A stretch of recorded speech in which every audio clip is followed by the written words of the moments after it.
ब्रेकनंतर पुन्हा एकदा स्वागत। पश्चिम महाराष्ट्राच्या दृष्टीने किंवा महाराष्ट्राच्या दृष्टीने अत्यंत महत्त्वाची चर्चा मी करतोय। स्वतः राजू शेट्टी या चर्चेत सहभागी आहेत, मान्यवर नामवंत पाहुणे या चर्चेत सहभागी आहेत। मी सर्वांकडे येणार आहे। कुमारजी, मी तुमच्याकडे येणार आहे। कुमार सप्तर्षी या चर्चेत असतील, हंसराजजी आपल्याकडे मी येतो, महादेव शिलार आपल्याकडे येतो, मी नवाब मलिक आपल्याकडे येणार आहे। राजू शेट्टी स्वतः खासदार आहेत, त्यांच्याकडे संघटन कौशल्य आहे। शिवसेनेला नेहमीच पश्चिम महाराष्ट्राचा अप्रूप राहिला आहे। त्याला आता राजू शेट्टींच्या स्वाभिमानाची जोड मिळाली। पाहूयात राजू शेट्टी यांच्या महायुतीतील प्रवेशानं कसा बदलेल पश्चिम महाराष्ट्राचं राजकारण।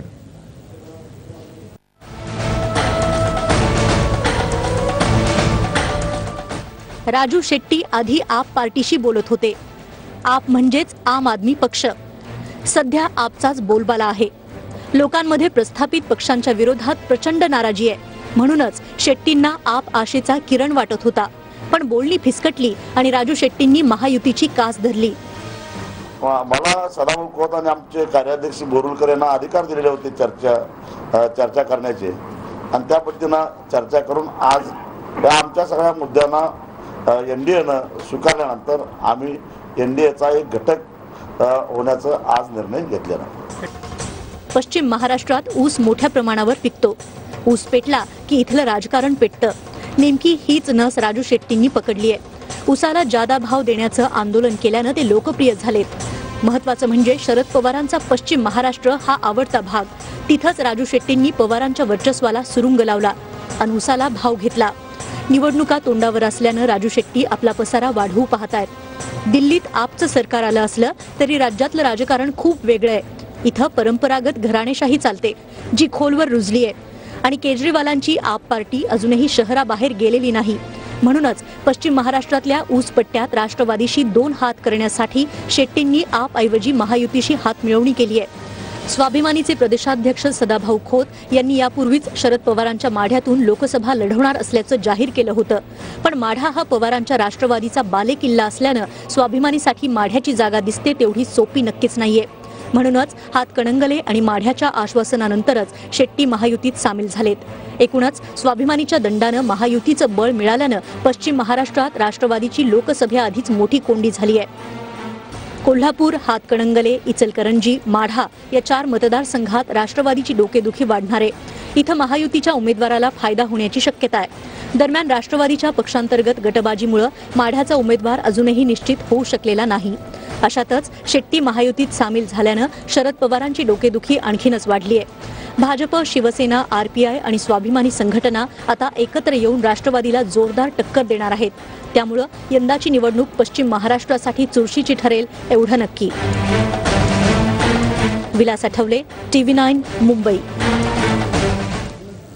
आपण पाहिलं कशा प्रकारे पश्चिम महाराष्ट्राचं राजकारण बदलणार आहे, कारण राजू शेट्टी हे छोटं नाव नाही आहे। पश्चिम महाराष्ट्रासाठी आणि शेतकऱ्यांसाठी खूप मोठं नाव आहे। जो व्यक्ती लोकवर्गणीतून हजारो किलोमीटर पायी चालून लोकांच्या अपेक्षा घेऊन खासदार होतो आणि ऊसाला जास्त भाव देतो, त्याच्याकडे लोकांचं लक्ष असतं, पश्चिम महाराष्ट्राचं लक्ष होतं। म्हणजे प्रस्थापित राजकारण्यांच्या विरोधात शड्डू ठोकून उभे राहिल्यानंतर राजू शेट्टीला विजय मिळाला होता। मी कुमार सप्तर्षी यांच्याकडे जाणार आहे। सप्तर्षी साहेब, महायुतीत राजू शेट्टी सामील झाले आहेत। पश्चिम महाराष्ट्राचं राजकारण आता कसं बदलेल? कुणाला तोटा होणार आहे, राष्ट्रवादीला की काँग्रेसला?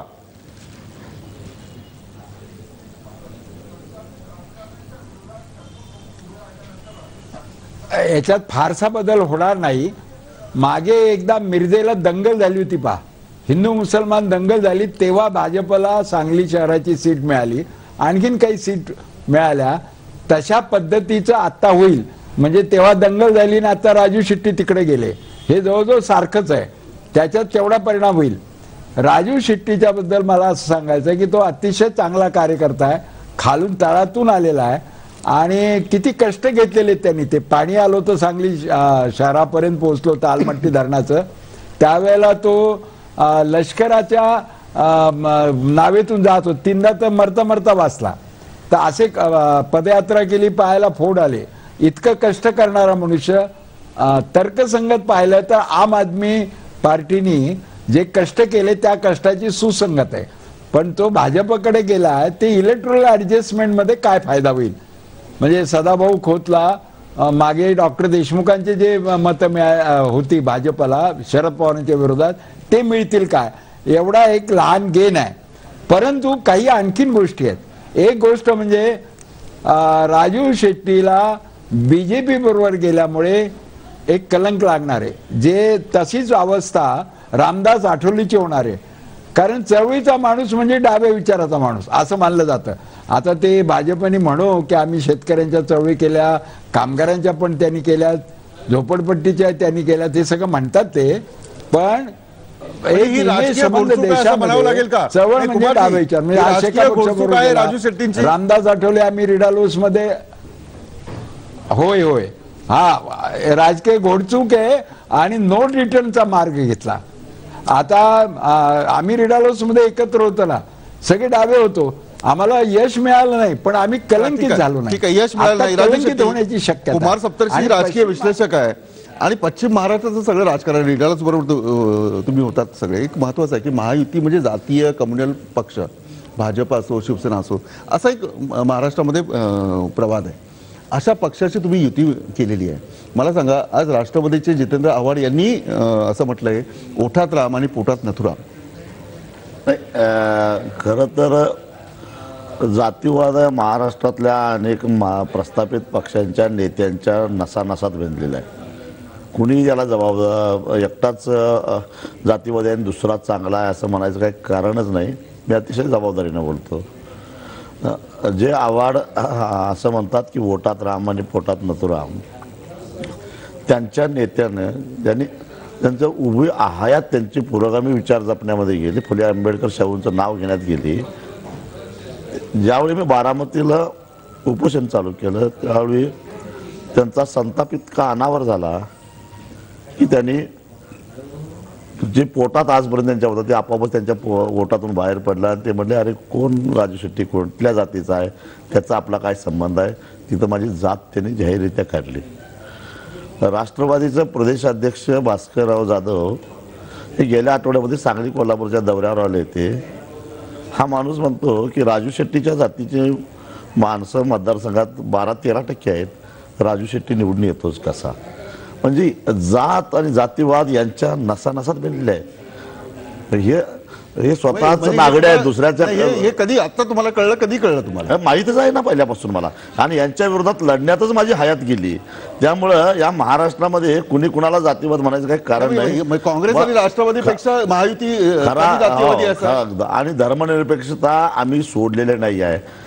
आम्ही काही कुणाच्या पक्षात विलीन झालो नाही. आम्ही कुणाच्या किमान समान कार्यक्रमावर काही मुद्द्यावर काही निवडणुकीच्या ॲडजस्टमेंट केल्या, याचा अर्थ आम्ही विचार सोडला अशातला भाग नाही. फुले शाहू आंबेडकर यांच्या विचाराचा वारसा आमच्याकडे आहे आणि तो आमच्या नसानसा विचार सोडलेला आहे असं सोडला नाही असं तुमचं म्हणणं आहे. नवाब मलिक यांचं असं म्हणणं आहे की काही अटींवर काही शर्तींवर आम्ही NDA सोबत गेलेलो आहे, आम्ही विचार सोडलेला नाही. आता तुमचा जो आरोप आहे की ओठात राम आणि पोटात नथुराम, समजा निवडणुकीसाठी तुम्ही ऍडजस्टमेंट करता, तुम्ही काँग्रेस बरोबर युती करता. असं आहे की असं जरा ऐका, हो ऐका ना.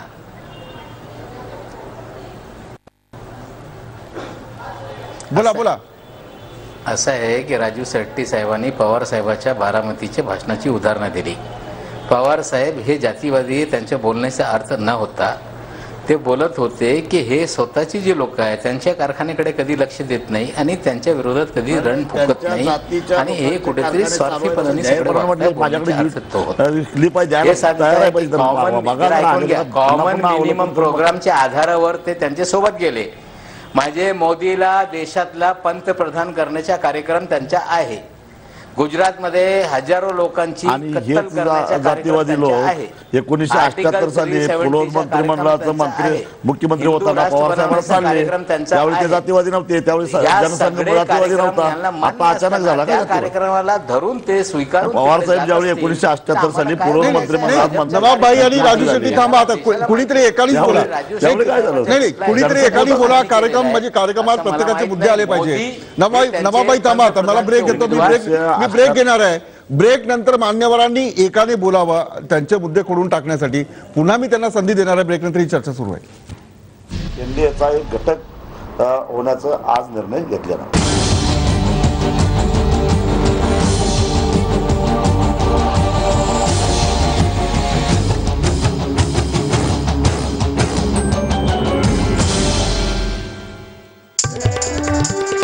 Sponsored by Kotak Mahindra bank.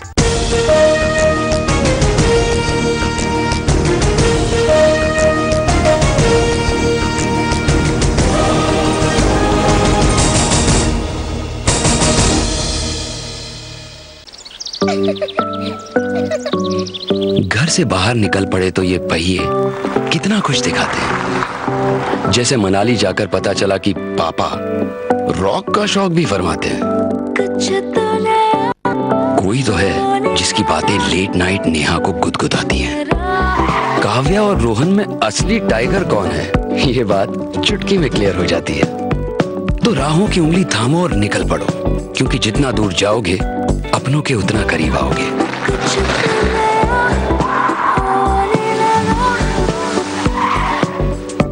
JK tyre, total control.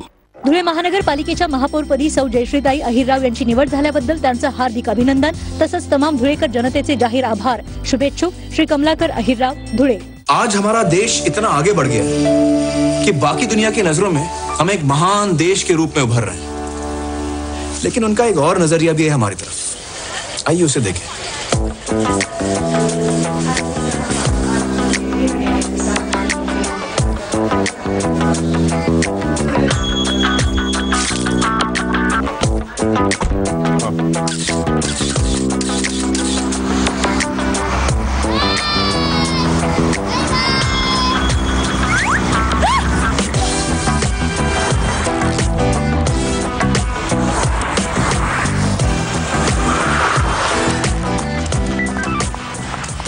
What are they doing out there?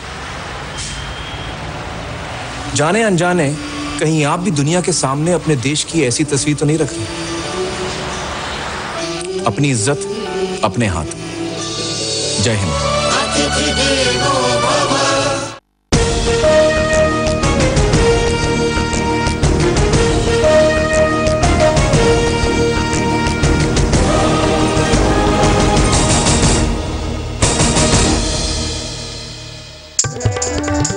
Co-sponsored by JK Tire, Total Control. एनडीएचा एक घटक होण्याचा आज निर्णय घेतलेला आहे.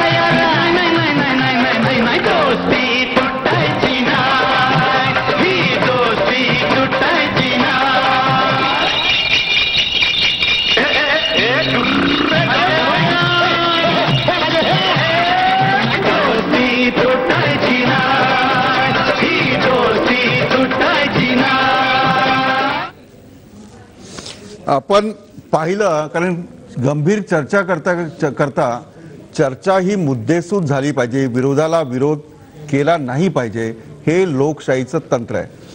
हे मी दाखवण्याचा प्रयत्न केला, कारण राजकारणातले आखाडे जे आहे ते असेच रंगले पाहिजे, कुणावरही वैयक्तिक टीका झाली नाही पाहिजे, मुद्देसूद चर्चा झाली पाहिजे. माझी विनंती आहे मान्यवरांना की प्रत्येकाने आपले मुद्दा मांडावा. कारण नवाब मलिकजी मुद्देसूद बोला, कारण मला हंसराज अहिर, महादेव शेलार आणि इतरांकडे जायचंय. नवाबबाई, तुमचा मुद्दा मी थांबवला होता, बोला तुम्ही.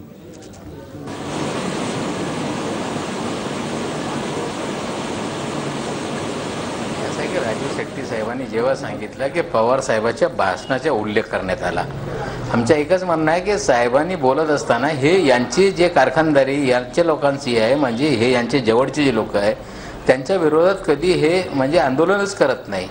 ते ठरवून काही लोकांना टार्गेट करता बोलण्याचा उद्देश तेच होता. आता शेट्टी साहेबांना मोदीचा कार्यक्रम हा कॉमन मिनिमम प्रोग्राम त्यांना मान्य झालेला आहे. गुजरातची दंगल, आर्टिकल 370, राम मंदिरच्या निर्माण, हे सगळे जे त्यांचे भाजपचे कॉमन मिनिमम प्रोग्राम म्हणजे ते स्वीकारून ते तिकडे गेलेले. आम्हाला कुठे काय बोलायचं आहे? म्हणजे तुम्ही मोदीच्या नेतृत्व स्वीकारून तिकडे जाताय आणि एनडीएचे घटक झाले, ते कुठला कॉमन मिनिमम प्रोग्राम आहे? आता हे म्हणजे मोदी यांना अमान्य आहे. अडवाणीसाठी गेले, कुणासाठी गेले हे स्वतः क्लिअर करू शकतं. काय कॉमन मिनिमम प्रोग्राम आहे त्यांनी लोकांना सांगावा. चला ठीक आहे. म्हणजे कॉमन मिनिमम प्रोग्राम काय आहे, नेमकं कुठल्या मुद्द्यावर राजू शेट्टीने महायुतीची का धरली आहे हे त्यांनी स्पष्टपणे सांगितलं पाहिजे. लोकांना कळलं पाहिजे की त्यांची जी इमेज आहे ती कायम आहे की इमेज आणखी वाढलेली आहे किंवा कमी झाली आहे. मी महादेव शेलार यांच्याकडे आलो. शेलार साहेब मला माफ करा, मी खूप हुशाराने तुमच्याकडे येतोय.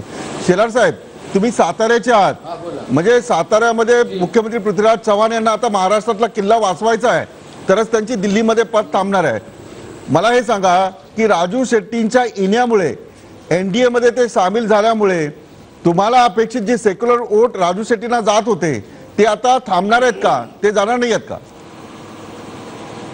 काही फरक पडणार नाही. राजू शेट्टींचा ज्या पद्धतीने त्यांनी रालोआचा पाठराखण करायचं ठरवलेलं आहे ते उलट मी जर एक राजकीय समीक्षक म्हणून मी पक्षाच्या विरहित बोलेन की तो त्यांचं फार मोठं नुकसान आहे असं मला वाटतं. दुसरी बाब अशी आहे की त्यांनी रालोआला का स्वीकारलं असं बोलता बोलता मग असे बोलले की भ्रष्टाचाराच्या मुद्द्यावर. अरे भ्रष्टाचाराची खाण अल्पावधीत निर्माण करणारे हे रालोआ आहे. त्याच्यामुळे जर आपण 13 दिवस 13 महिने आणि 4.5 वर्षाचा कालावधी जर पाहिला तर त्या कालावधीमध्ये यांनी किती धुमाकूळ घातलाय, देशाला किती डिरेल केलंय, देशाच्या अर्थव्यवस्थेला किती मागं नेलंय, या सगळ्या बाजूंचा विचार त्यांनी करायला पाहिजे होता. याचा परिणाम पश्चिम महाराष्ट्रामध्ये काहीच होणार नाही.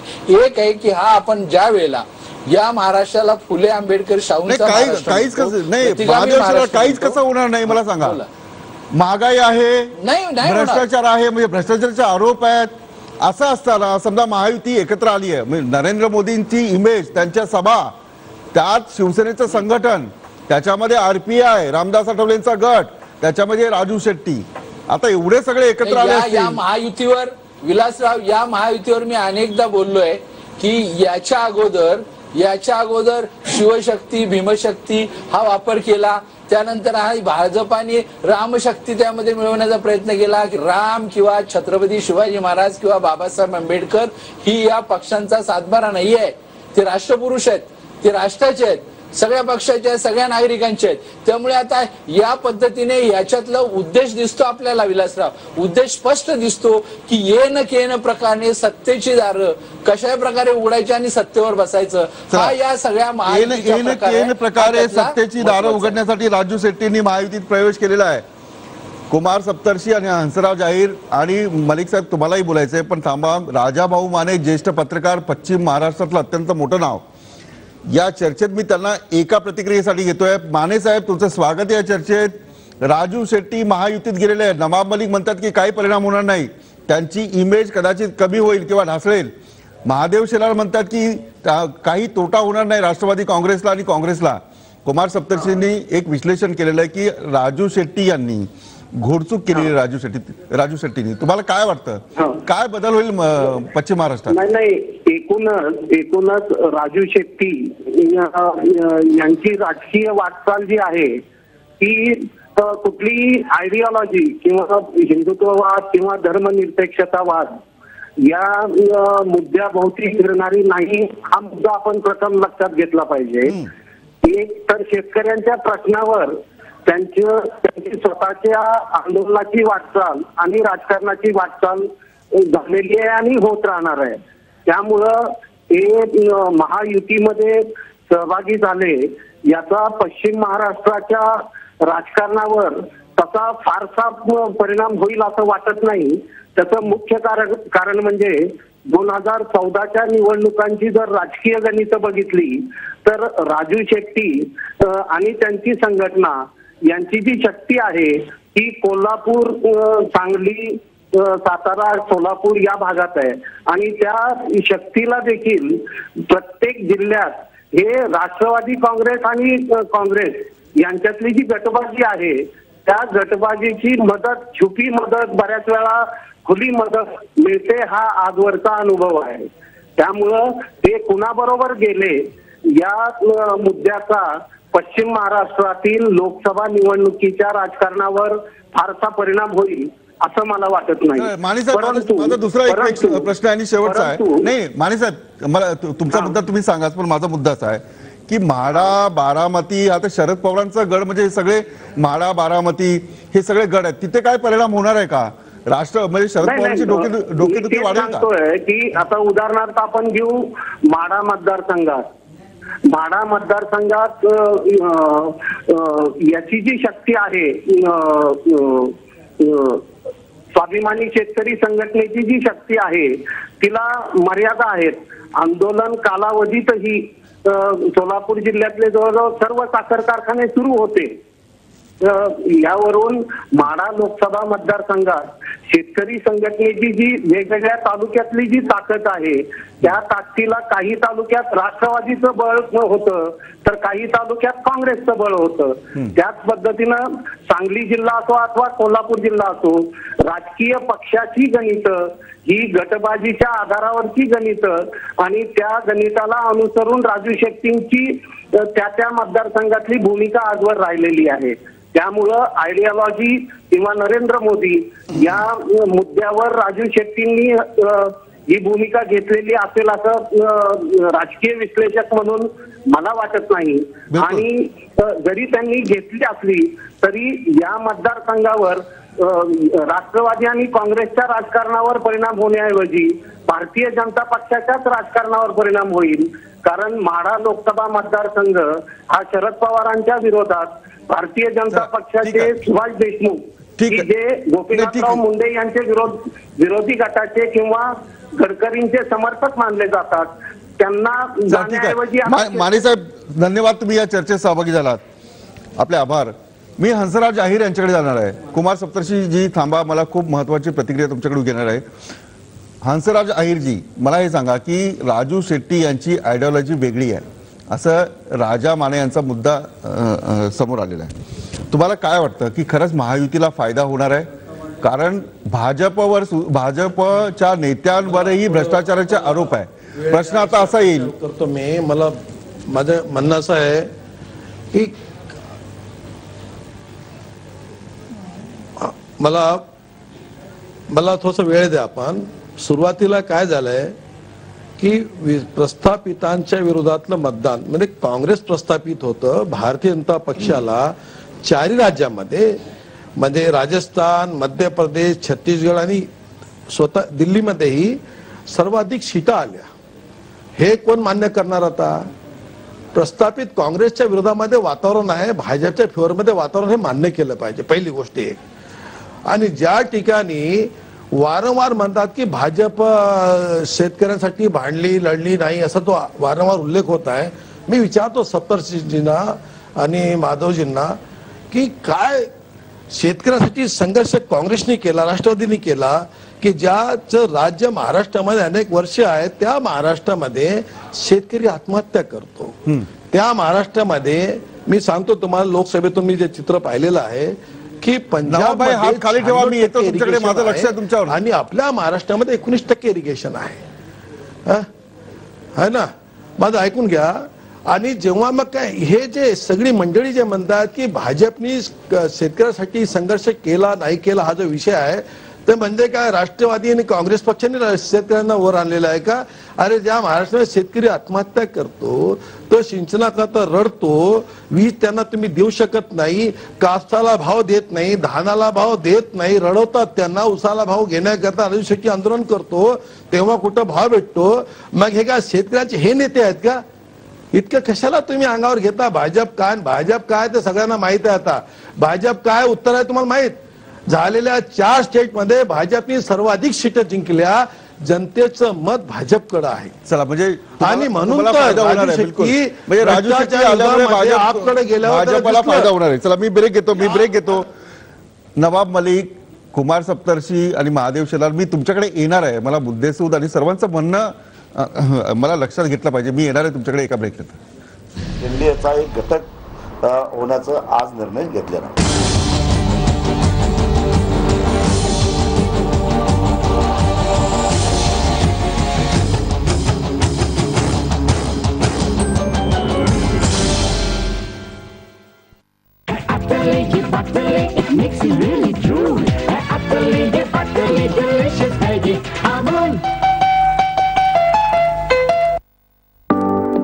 जानी पहचानी हो या अनजानी, आसान हो या मुश्किल, ये पहिए हर राह की उंगली थामना जानते हैं. तो सोचना क्या है, अब बस निकल पड़ो, क्योंकि जितना दूर जाओगे अपनों के उतना करीब आओगे। Presenting high performance tubeless tyres, JK Tyre, total control. केवळ तालुकाच नाही तर संपूर्ण जिल्हा आणि राज्याच्या शैक्षणिक, आरोग्य, राजकीय आणि सहकार अशा प्रश्नांवर विधान परिषदेत आवाज उठवणारे सोलापूर जिल्ह्याचे कार्यसम्राट आमदार दीपक साळुंखे पाटील यांना वाढदिवसाच्या हार्दिक शुभेच्छा। शुभेच्छुक सखुबाई वाघमारे, अध्यक्ष महिला आघाडी सांगोला। अगर आप यूराटोम सोलर वाटर हीटर लगवाते तो गैस का पैसा बचाते और गर्म पानी फ्री में ही पाते। इतनी ठंड में गर्म पानी। हाँ, यूराटोम सोलर वाटर हीटर देता है ठंडी में भी गर्म पानी की गारंटी, और हाँ, अब तो 8 साल की वारंटी भी उपलब्ध है। समझदार लोगों की पसंद यूराटोम सोलर वाटर हीटर। एनडीएचा एक घटक होण्याचा आज निर्णय घेतलेला।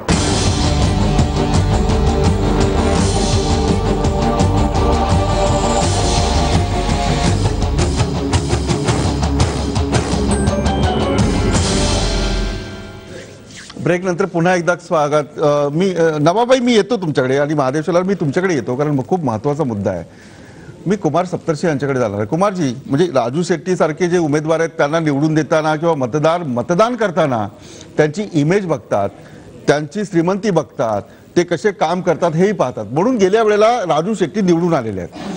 आता त्यांच्यावर एक शिक्का लागलेला आहे की ते शिवसेनेबरोबर आहेत, ते भाजपबरोबर आहेत, म्हणजे सगळे राजकारणी वाईट असतात, अशा प्रकारची एक प्रतिमा कुठे ना कुठे देशातही आहे, ती महाराष्ट्रातही आहे, ती मुंबईतही आहे। मला हे सांगा की ज्या प्रकारे सेना भाजपने राजू शेट्टी यांना गळायला लावलेलं आहे, राजू शेट्टींची जी स्वतःची इमेज होती ती कुठे कमी झाली आहे का, त्याला कुठे तडा गेलाय का, आणि सर्वात महत्वाचं की ज्या जोरावर, ज्या प्रामाणिकतेवर, ज्या कुठल्याही शिक्क्याविना स्वाभिमान संघटनेचं नाव मोठं झालं होतं, त्यांना कार्यकर्ते भेटले होते, तिथे कुठेतरी तोटा होईल का?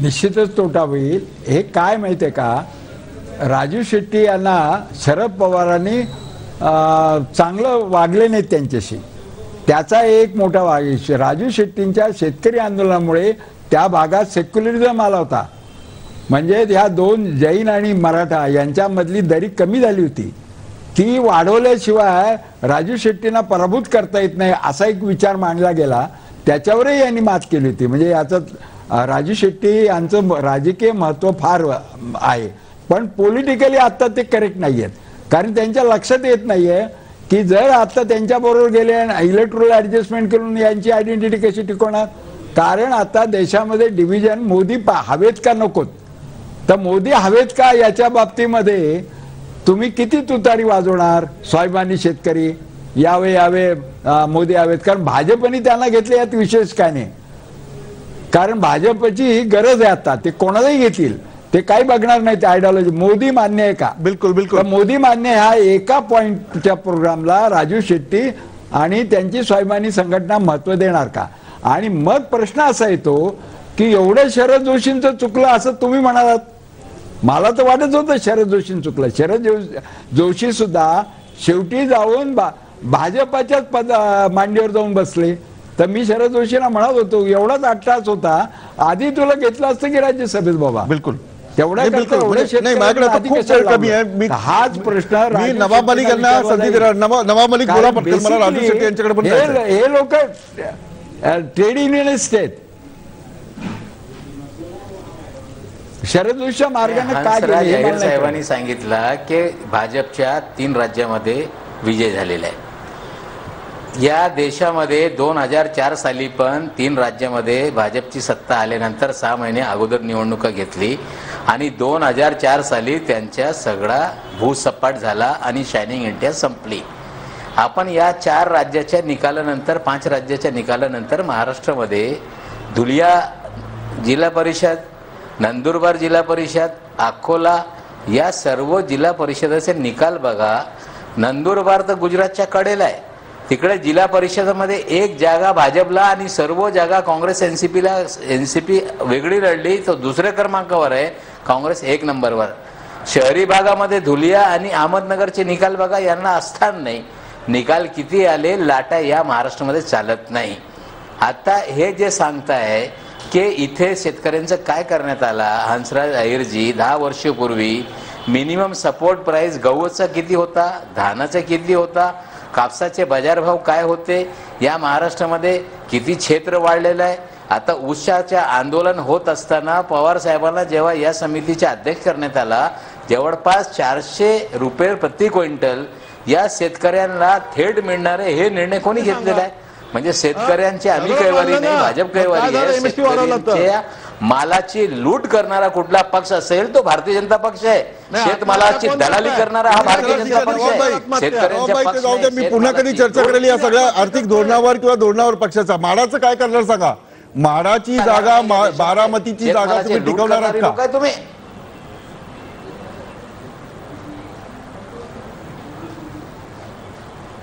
असं आहे की आता निवडणुका लागू द्या, दूध का दूध पाणी का पाणी. आता 3-4 महिने लोक बोलत राहतील. आता बोलण्यावर तर बंदी या देशामध्ये होऊ शकत नाही. Right to speak is a fundamental right. लोकांच्या मौलिक अधिकारावर कोण बंदी आणू शकतो. शेवटी लढू द्या यांना. आता चौथा भिडू सांगता, आता किती भिडू यांच्या सोबत येणार आहे यांनाच माहित आहे. चला ठीक आहे. दूध का दूध आणि पाणी का पाणी निश्चितच दिसणार आहे.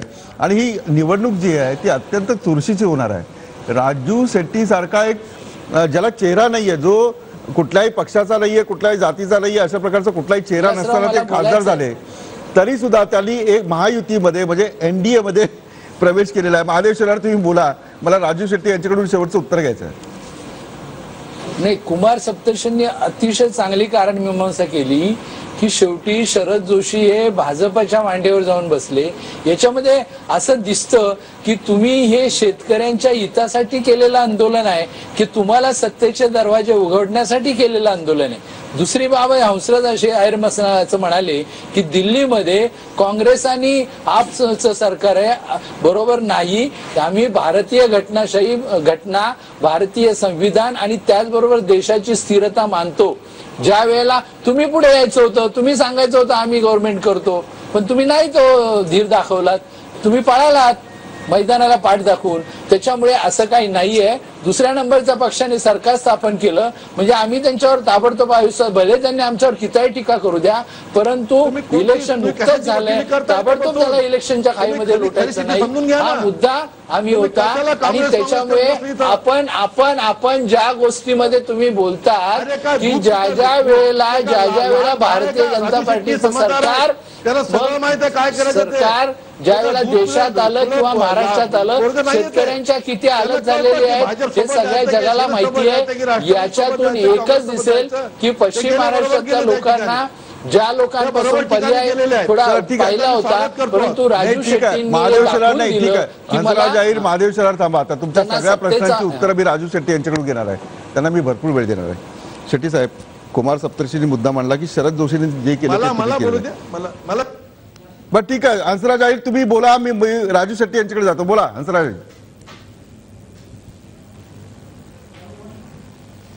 मी काय म्हणतो की हा विषय कसा आहे की राजू शेट्टीजी भाजपमध्ये, सेनेमध्ये, RPIच्या गटामध्ये का आले, हा विषय आहे. यांचं का पोट दुखत आहे. राजू शेट्टी परिपक्व राजनेता आहेत, त्यांना माहित आहे ना काय करायचं ते लढले ना, शेतकऱ्यांकरता लढले. आणि इथं काय तुम्ही समजून नाही राहिले. आता मला समजत नाही की यांचं जे दुखत आहे की 4 स्टेटमध्ये भाजप का दुखतंय हे सगळ्याला माहिती आहे. लागले का समजत नाही. राजू शेट्टी आम्ही तर मला सांगा, माझा म्हणजे सगळ्यांचं म्हणणं असं आहे की नरेंद्र मोदी कुठल्या अजेंड्यावर काम करतात हे तुम्हाला मतदारांना सांगावं लागेल. NDA मध्ये तुम्ही का आलात हे तुम्हाला सांगावं लागेल. आपचा विरोध म्हणजे आप बरोबर जायचं सोडून तुम्ही महायुतीमध्ये आलात म्हणजे तुम्ही स्वतःच्या फायद्यासाठी आपली जी संघटना आहे त्याचा वापर केलेला आहे. अजिबात मला हे मान्य नाही. मी काही अटी घातलेल्या होत्या NDA मध्ये सामील होण्यासाठी. त्याच्यामध्ये मला केंद्र सरकारचं जे कृषी मूल्य आयोग आहे त्याला स्वायत्तता पाहिजे, राष्ट्रीय दुष्काळ निवारण आयोगाची स्थापना करण्याच्या संदर्भात कारवाई पाहिजे, डॉक्टर स्वामीनाथन यांनी शेतकऱ्यांच्या संदर्भातल्या ज्या शिफारशी केलेल्या आहेत त्या शिफारशी पूर्णपणे मान्य करण्याचं अभिवचन मला जाहीरनाम्यातून पाहिजे होतं. साखर उद्योगाच्या संदर्भात रंगराजन समिती जी नेमली आहे त्या रंगराजन समितीच्या 100% शिफारशी पाहिजे, स्वीकारायची अभिवचन पाहिजे आणि पुढच्या किमान 5 वर्षामध्ये या देशातल्या शेतीमालाच्या आयात निर्यातीच्या संदर्भातलं धोरण हे स्थिर असलं पाहिजे.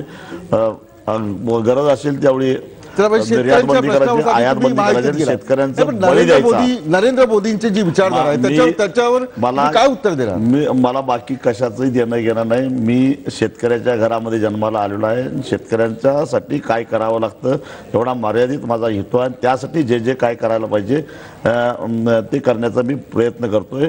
मी व्यवहारी माणूस आहे आणि हे जे आता महादेव शेलार साहेब शेतकऱ्यांचा आता कळवळा घेत आहेत, यांच्या जिल्ह्यात मुख्यमंत्र्यांच्या जिल्ह्यातला एक शेतकऱ्यांचा साखर कारखाना अजितदादा पवारांनी अक्षरशः घशात घातला. शेलार साहेबांची हिंमत नाही झाली त्याच्या विरोधात बोलण्याची. अशा अनेक भानगडी आहेत. या राज्यामध्ये राज्य सहकारी बँक बुडवली. या राज्यामध्ये दूध उत्पादकांची महानंदाची शिखर संस्था बुडाली. काँग्रेसने तोंड बंद ठेवलं होतं. नाही, काँग्रेसची हिंमत नाही बोलायची आणि त्यामुळं हे सत्तेसाठी हे एवढे हापापले आहेत. माझी कशाला सत्तेचं करता? अरे रस्त्यावर येऊन लढायची तयारी आहे माझी, परंतु हे मात्र सत्तेसाठी एवढे हापापले आहेत. ह्यांची हिंमत नाही पवारांना विचारायची. हे लवासाला हे करतात, ह्याला आदर्शला क्लीन चिट देतात आणि हे काय सांगतात. संपूर्ण परिस्थिती पाहिल्यानंतर राजू शेट्टींना वाटलं की महायुतीसोबत गेलं पाहिजे आणि शेतकऱ्यांचं भलं केलं पाहिजे. एनडी नरेंद्र मोदींची त्यांचं का नवाब मलिक अत्यंत थोडक्यात बोला. मी महादेव शेलार यांच्याकडून पण उत्तर द्या. नवाब मलिक बोला. विलासजी नाही असं आहे की राजू शेट्टी साहेब सांगताय की ते शेतकऱ्यांसाठी भांडताय. ऊस शेतकरी सोडल्यानंतर कुठल्याही शेतकऱ्यांबाबत त्यांनी तोंडातून एक शब्द काढलेले नाही.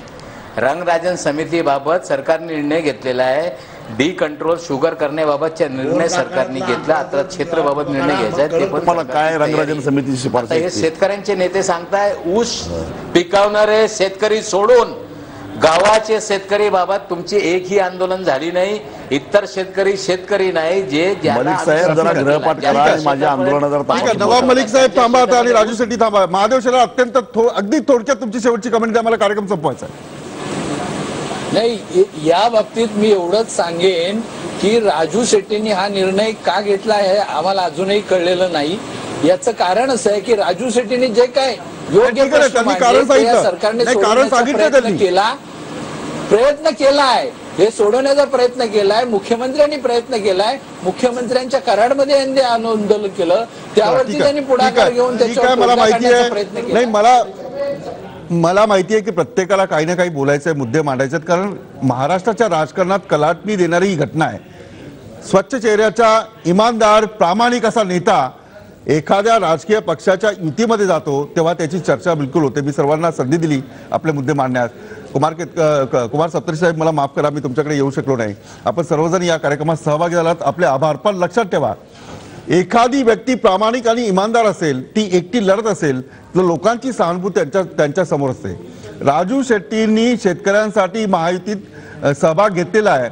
लोकसभाच्या निवडणुकांमध्ये त्यांची कसोटी लागणार आहे. मी इथे कार्यक्रम थांबवतो. आपण पाहत राहा TV9 महाराष्ट्र.